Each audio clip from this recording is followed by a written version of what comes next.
Gachibowli prism pub కేసులో నిజాలు బయటపడుతున్నాయి. పోలీసులకు చిక్కిన బత్తుల ప్రభాకర్ను అధికారులు విచారిస్తున్నారు.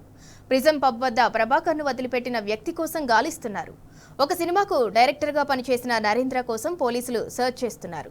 ప్రిజం పబ్ వద్ద ప్రభాకర్ను డైరెక్టర్ నరేందర్ వదిలి వెళ్లాడని గుర్తించారు. హైదరాబాద్, విజయవాడ, విశాఖపట్నంలోని ఇంజనీరింగ్ కాలేజీలనే టార్గెట్ చేసుకున్న ప్రభాకర్ ఇప్పటి వరకు 23 కళాశాలలను దోచుకున్నాడని తేలింది.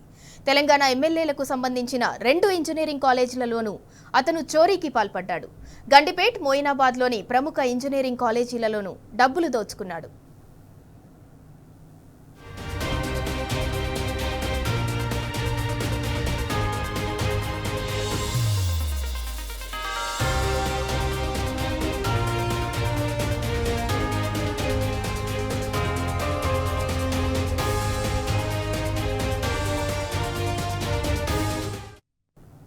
కాలేజీల్లో చోరీ చేసే ముందు పక్కాగా రెక్కీ చేయటం ప్రభాకర్కు అలవాటు.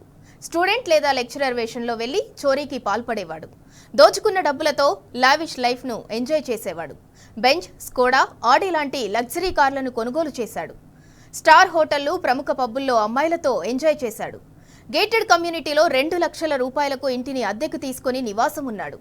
తన మిత్రులకు కూడా కార్లు, బైక్లను కొనిచ్చాడు.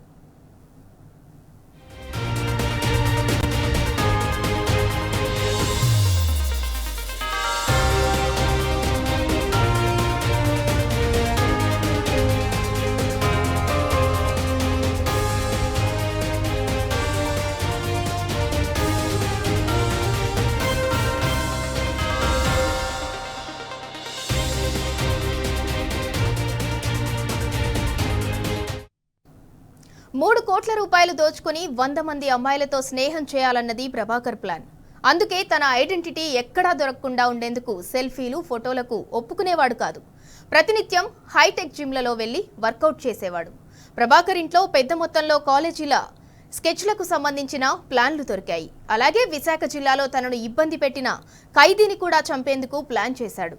బీహార్కి వెళ్లి 3 తుపాకులతో పాటు 500 బుల్లెట్లను కొనుగోలు చేశాడు. కొల్లూరు, మోకిలాలోని నిర్మాణ ప్రాంతాల్లో ఫైర్ ప్రాక్టీస్ చేశాడు. ఈ నేపథ్యంలో పోలీసులు ప్రభాకర్ కోసం కస్టడీ పిటిషన్ వేశారు.